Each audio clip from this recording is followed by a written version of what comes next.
Bismillahirrahmanirrahim. Assalamualaikum warahmatullahi wabarakatuh. Waalaikumsalam warahmatullahi wabarakatuh. Alhamdulillah hari ini saya bersama narasumber yang luar biasa sedang ada di Hotel Oakwood, Bandung dalam rangkaian kegiatan pelatihan pendidikan inklusif bagi kepala sekolah yang ada di lingkungan Provinsi Jawa Barat.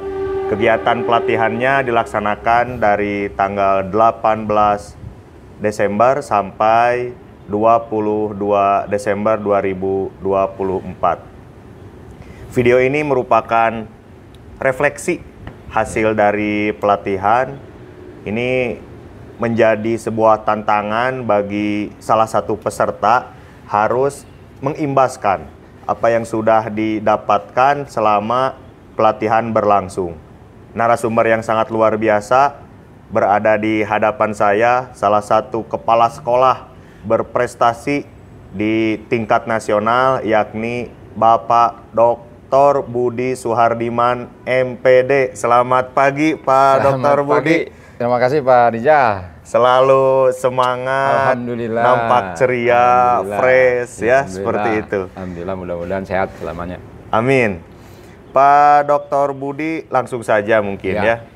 Pendidikan inklusif kita tentu sering banyak mendengar begitu. Tapi untuk menerapkan, untuk mengimplementasikan nampaknya beberapa sekolah kebingungan. Nah, maka hasil dari pelatihan di Hotel Oakwood ini tentu akan bermanfaat bagi sekolah-sekolah lain yang akan menerapkan pendidikan inklusif. Sebelumnya, apa sebenarnya pendidikan inklusif itu, Pak? Ya, baik. Terima kasih Pak Dija ya. Sepanjang yang saya pahami, pendidikan inklusif itu sebuah sistem layanan pendidikan yang memberikan layanan kepada semua siswa, ya, tidak hanya yang berkebutuhan khusus sebenarnya. Tujuannya agar semua siswa dari berbagai latar belakang, dari berbagai karakteristik itu bisa terlayani dengan baik. Jadi prinsip dasarnya kesetaraan, kesetaraan untuk sama-sama bisa menerima layanan pendidikan dari pemerintah yang bermutu, termasuk dalamnya anak berkebutuhan khusus. Jadi selama ini orang memandang bahwa inklusif itu hanya untuk ABK, tapi sebenarnya prinsip dasarnya untuk semua, untuk semua. Jadi tidak ada perbedaan, tidak ada diskriminatif. Ya lebih-lebih untuk anak-anak kita yang memerlukan perhatian khusus, yang berkebutuhan khusus itu. Artinya ini sesuai dengan undang-undang ya Pak, bahwa setiap warga negara Indonesia memiliki hak pendidikan yang sama seperti itu. Kita dasarnya kan rujukannya Undang-Undang Dasar 1945, kemudian Sistem Pendidikan Nasional nomor 20 2023 tentang Sisdiknas. Itu semua sudah ada regulasinya. Dan jelas begitu ya. Iya, jelas. Sebenarnya yang termasuk kategori peserta didik ABK begitu ya Pak. Jadi inklusif tadi identik dengan ABK. Yang termasuk kategori peserta didik ABK itu yang seperti apa Pak?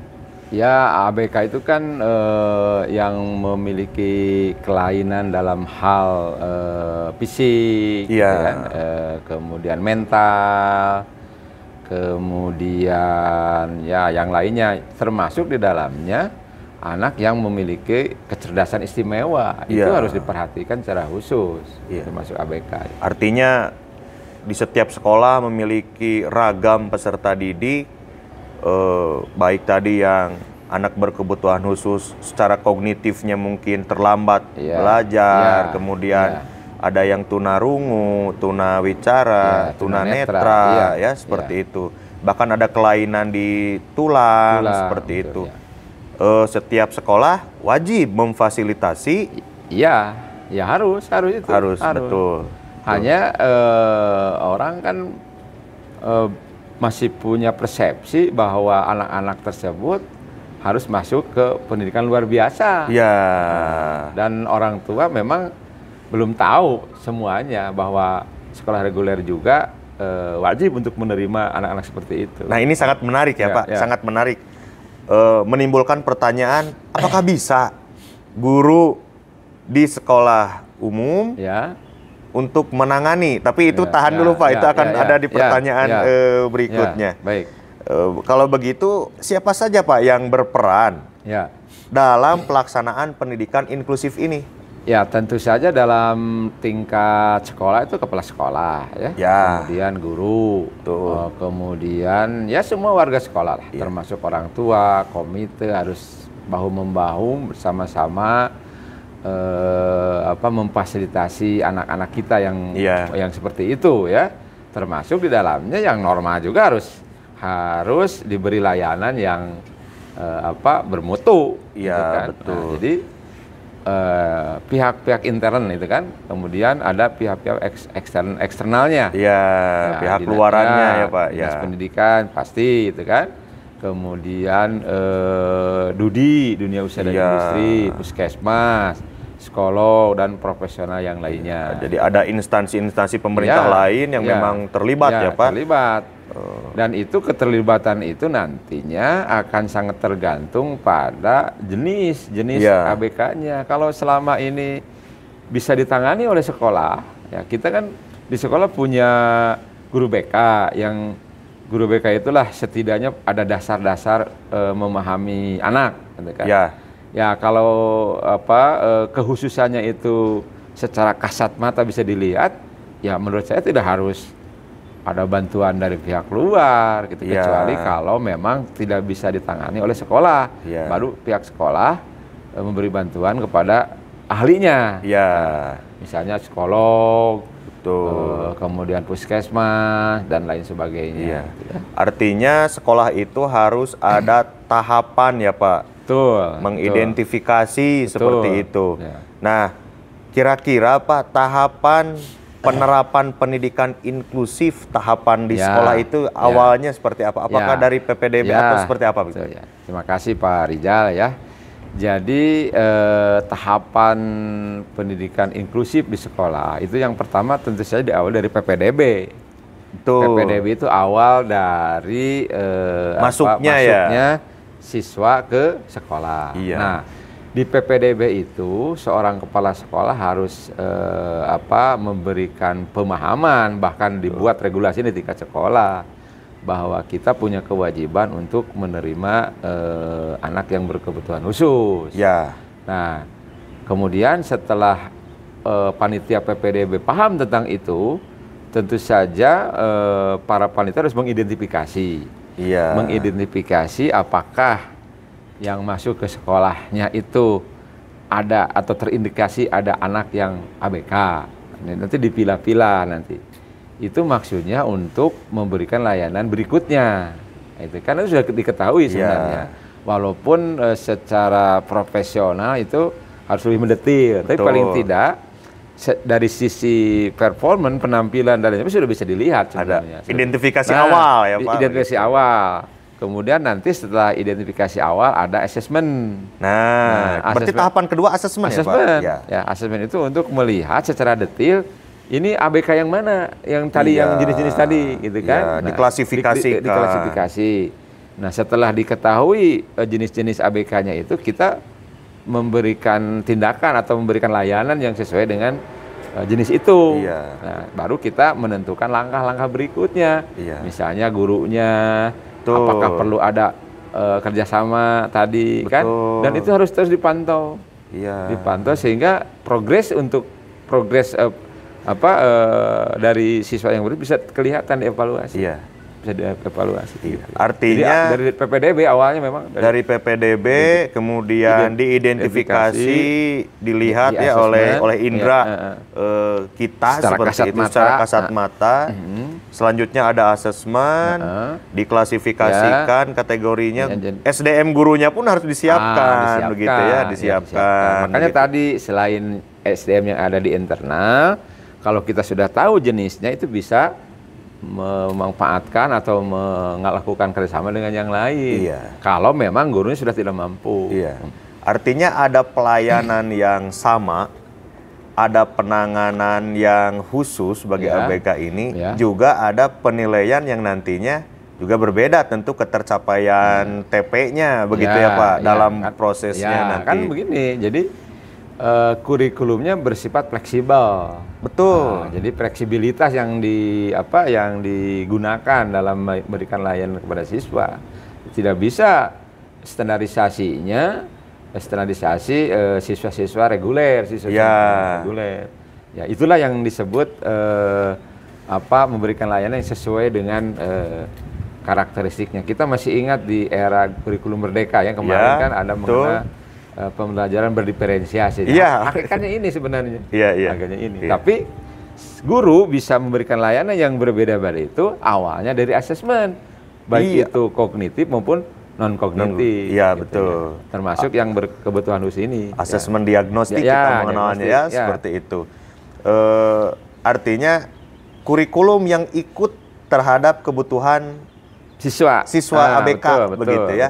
Bukan malah sebaliknya kurikulum yang siswa mengikuti itu tidak bisa ya Pak.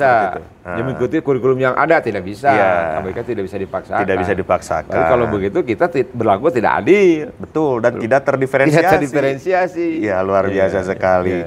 Kemudian hal apa Pak yang perlu sekolah siapkan dalam pelaksanaan pendidikan inklusif ini? Ya, tentu saja pemahaman ini penting ya. Pemahaman hakikat dari pendidikan inklusif apa? Jangan seperti yang saya sampaikan tadi. Betul. Inklusif itu hanya untuk berkebutuhan khusus. Inklusif anak ABK itu hanya dilayani oleh PLB. Itu harus diberi paham guru-guru kita. Ya. Semua warga sekolah harus diberi paham, dan yang paling penting bagaimana kita belajar menghargai orang. Bagaimana kita belajar merangkul semua orang. Bagaimana kita belajar melayani. Bagaimana kita belajar hidup setara, seimbang. Bagaimana kita belajar kita tidak boleh merasa kita lebih baik, lebih sempurna. Mereka kekurangan dan tidak boleh itu. Hal itu yang harus pertama kali dipahamkan dulu. Ya, siapa yang kepala sekolah. Betul. Mudah-mudahan dari kegiatan pelatihan ini saya dan teman-teman semua ya bisa melakukan itu, dan ini media ini salah satunya cara untuk memberikan pemahaman kepada kepala sekolah. Jadi yang pertama pemahaman. Yang kedua tentu saja kita menyiapkan SDM-nya untuk secara teknisnya. Ya, di sekolah kan ada guru BK. Ya, yang pertama ya yang harus kita, ini guru BK dulu, karena dari sisi background pendidikan kan agak nyambung, nyambung kalau BK, gitu kan. Nah, kemudian guru PKN, guru yang bisa disiapkan melalui berbagai cara, bisa pelatihan, bisa diberi bacaan atau bisa studi tiru kepada belajar mandiri melalui PMM juga bisa PMM. Betul. Jadi langkah pertama siapkan dulu SDM, pemahaman dan SDM. Nih, tadi ada hal yang saya garis bawahi Pak. Artinya dengan adanya siswa ABK ini juga akan memberikan iklim pembelajaran kepada peserta didik yang non ABK. Bahwa kita harus menerima ada situasi seperti ini, saudara-saudara kita juga yang memiliki hak pendidikan yang sama seperti itu ya. Jadi memang tugas sekolah itu menyadarkan itu, di samping memberikan layanan dalam hal pembelajaran ya. Yang paling penting bagaimana siswa teman-temannya bisa paham bahwa itu saudara-saudaranya. Tidak boleh ada bully ya. Karena ada ABK sehingga bully-bully itu jadi tumbuh dengan tidak boleh. Itu sebenarnya merupakan sebuah tugas yang berat bagi guru ya, untuk meyakinkan kepada anak-anak yang lain dalam tanda petik normal lah. Bagaimana belajar menghargai, bahkan harus membantu anak-anak. Jadi nanti akan terbangun sebuah suasana kekeluargaan yang luar biasa menurut saya kalau semua sudah paham, termasuk siswa-siswa yang selama ini dianggap normal. Seperti itu. Ya, luar biasa sekali Pak. Tentu saja ada tantangan tadi yang Bapak sebutkan. Nah, kira-kira tantangan di sekolah yang akan terjadi ketika kita menerapkan pendidikan inklusif. Baik. Dan tentu dengan antisipasinya Pak, solusinya seperti apa? Ya, ini kan bicara tantangan, tentu saja setiap program atau setiap kegiatan juga ada. Ada. Hanya yang paling penting bagaimana kita bisa menyelesaikan tantangan itu, kan gitu kan. Semakin banyak tantangan, semakin lebih baik. Iya. Kita kan berupaya. Nah, terkait dengan pendidikan inklusif, yang menjadi tantangan yang pertama itu ya tadi. Ya, warga sekolah belum memahami konsep dasar inklusif, prinsip-prinsipnya, kemudian bagaimana implementasinya di sekolah, ya, karena mereka masih punya persepsi bahwa pendidikan inklusif itu ABK anak berkebutuhan hanya di PLB lain sebagainya. Ketika ada program di sekolah reguler ada inklusif, tanda tanya mereka itu, padahal sebenarnya bisa juga dilayani oleh pendidikan atau sekolah reguler. Itu yang pertama, ya kurang pemahaman. Bahkan bisa jadi belum ada pemahaman, gitu kan beberapa sekolah. Kemudian yang kedua, guru. Ya, guru kan harus disiapkan gurunya. Ya, SDM-nya ya, Pak. Gurunya, SDM-nya gitu kan harus dilatih gitu kan. Ya, saya tahu, sepanjang yang saya tahu di Garut itu masih bisa dihitung dengan jari yang sudah dilatih. Betul. Dilatih. Itu gurunya. Kemudian yang ketiga juga kurikulumnya. Kurikulumnya tadi memang secara konseptual itu kurikulum kan menyesuaikan. Nah, itu kan teorinya seperti itu. Tapi bagaimana menyesuaikan itu perlu pemahaman lebih lanjut. Nah, itu betul dari guru Pak. Itu kan. Betul. Bagaimana memahami menyesuaikan itu. Kan itu memerlukan sebuah pikiran. Betul. Ya dari guru, ya, bagaimana mengembangkan kurikulum yang sesuai dengan kebutuhan.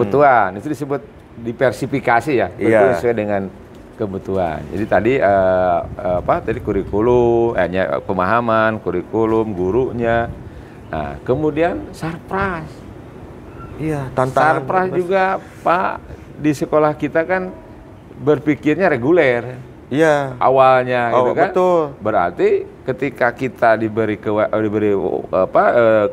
tugas untuk menerima itu, berarti sarprasnya harus disiapkan. Betul. Misalnya ketika ada anak yang mohon maaf tidak bisa berjalan, harus pakai roda, kan otomatis jalannya pun ikut diperbaiki. Harus diperbaiki yang bisa masuk roda dengan lancar gitu kan itu.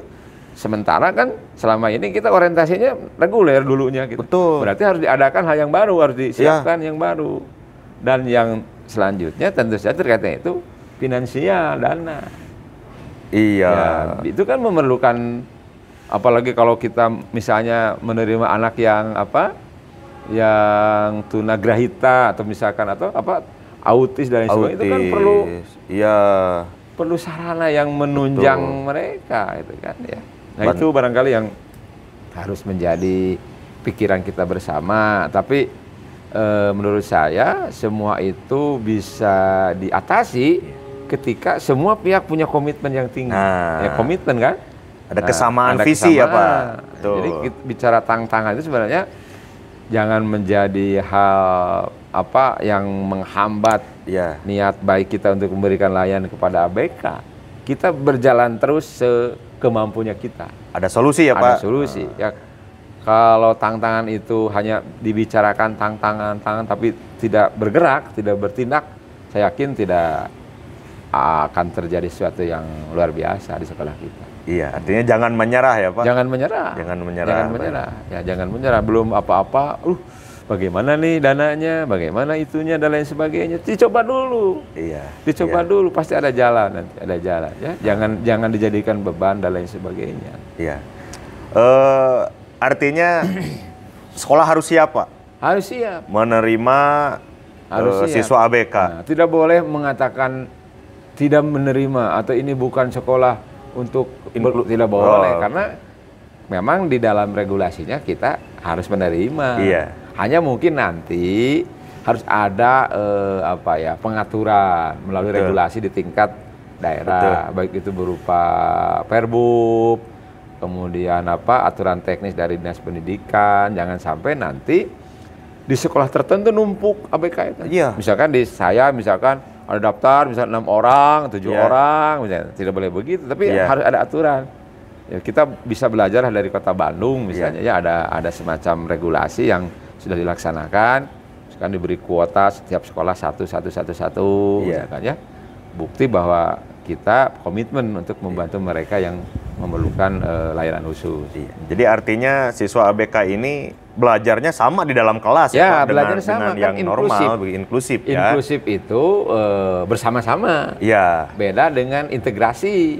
Ya. Kalau integrasi itu di dalam sebuah sekolah dipisah, ada ABK-nya tapi dipisah. Yang ABK hungkul gitu ya, ABK saja ya, gitu kan. Nah, belajar itu kan tidak bersosialisasi, hanya sosialisasinya dengan sesama ABK saja. Betul. Kalau inklusif bersama. Bersama-sama. Nah, kalau di kita inklusif, tapi kalau di beberapa negara termasuk di Malaysia itu integrasi. Dan kan tujuan kita untuk kesetaraan, makanya inklusif. Inklusif luar biasa. Ini artinya sebuah upaya dari pemerintah yang positif. Wah, luar biasa. Dan kita sebagai pemangku kepentingan di dalam dunia pendidikan, sebagai warga sekolah tentu harus mendukung karena ini kegiatan mulia ya Pak. Tapi betul. Itu kuncinya semangat karena Allah. Semangat karena Allah. Jadi, ini perlu dicatat. Ya, jadi tanpa didasari itu ya menjadi beban. Betul. Nah, jadi dalam ini ya, dalam kesempatan ini saya juga ingin mengapresiasi kepada pemerintah kita yang terus concern ya. Iya. Kemudian BBGP juga luar biasa memfasilitasi kita ya. Dan memang pendidikan inklusif itu sudah menjadi isu global. Ya. Isu global kan. Di Indonesia baru bergerak itu tahun 2003 ya, sejak seiring dengan disahkannya Undang-Undang Nomor 20 tahun 2003 tentang fisik. Nah, jadi kalau dihitung baru 21 tahun di Indonesia itu. Tapi perkembangannya luar biasa. Tercatat yang saya baca itu tercatat ada 36.000 sekolah yang menyelenggarakan pendidikan inklusif. Mungkin dari waktu ke waktu akan semakin bertambah. Nah, dengan begitu layanan pendidikan akan semakin besar, akan semakin luas, dan yang paling penting kita bisa membantu teman-teman kita di PLB. Betul. Sebab PLB itu yang saya lihat, pendidikan luar biasa itu, di desa-desa itu tidak ada layanan PLB secara struktural berupa sekolah SLB. Sementara menurut data siswa ABK ini semakin tahun semakin bertambah ya Pak? Makanya sangat relevan ketika sekarang pemerintah terus-terusan bergerak untuk memberikan layanan ABK melalui pendidikan reguler. Sangat penting dan sangat sesuai itu saya. Luar biasa sekali. Pak Dr. Budi, terakhir mungkin ada hal yang ingin disampaikan kepada rekan-rekan kita sesama pendidik yang bergerak melayani seluruh siswa mungkin. Ya, bagi saya dan teman-teman, saya berharap kita kan dilatih nih dari hari Rabu ya sampai besok hari Minggu. Nah, kita tidak boleh berhenti sampai di sini. Kita punya kewajiban untuk memberikan pemahaman di lingkungan sekolah masing-masing, dan juga kita bergerak ke sekolah yang lain sehingga apa yang kita didapatkan selama kurang lebih 4 hari atau 5 hari di sini benar-benar bisa bermanfaat, bermanfaat, dan tidak boleh puas dari informasi yang disampaikan oleh Bapak dan Ibu fasilitator. Betul. Nah, artinya kita harus terus belajar. Mencari ya Pak? Belajar, membaca, ya, memahamkan bagaimana inklusif. Jadi menyadarkan kita melalui bacaan, menonton film yang temanya tentang inklusif, gitu kan? Menambah wawasan, sehingga kita semakin yakin bahwa apa yang dilakukan oleh kita benar-benar demi kebaikan anak-anak kita yang memerlukan perhatian khusus dari kita. Itu saya mungkin Pak. Luar biasa sekali ya. Alhamdulillah kegiatan ngobrol santai ini ngobrol ringan bersama Pak Dr. Budi Suhardiman, Kepala Sekolah SMP Negeri 6 Garut, mengenai inklusif, pendidikan inklusif ya. Sangat luar biasa sekali. setidaknya memberikan pemahaman awal bagi kita semua bahwa kita harus berupaya memberikan pelayanan bagi seluruh peserta didik, bagi seluruh warga Indonesia. Tidak ada manusia yang sempurna selain kita berupaya untuk terus bersama sehingga kesempurnaan itu ada seperti itu ya. Bagus, ya. Terima kasih Pak. Sama-sama Pak Rija. Dr. Budi. Selamat berjuang. Iya, sehat terus ya Pak. Alhamdulillah. Kemudian juga kami mengucapkan terima kasih kepada BBGP Jawa Barat yang sudah menyelenggarakan kegiatan pelatihan sekolah inklusif. Juga kami mengucapkan terima kasih kepada Dinas Pendidikan yang ada di lingkungan Provinsi Jawa Barat. Maju terus pendidikan Indonesia. Wassalamualaikum warahmatullahi wabarakatuh.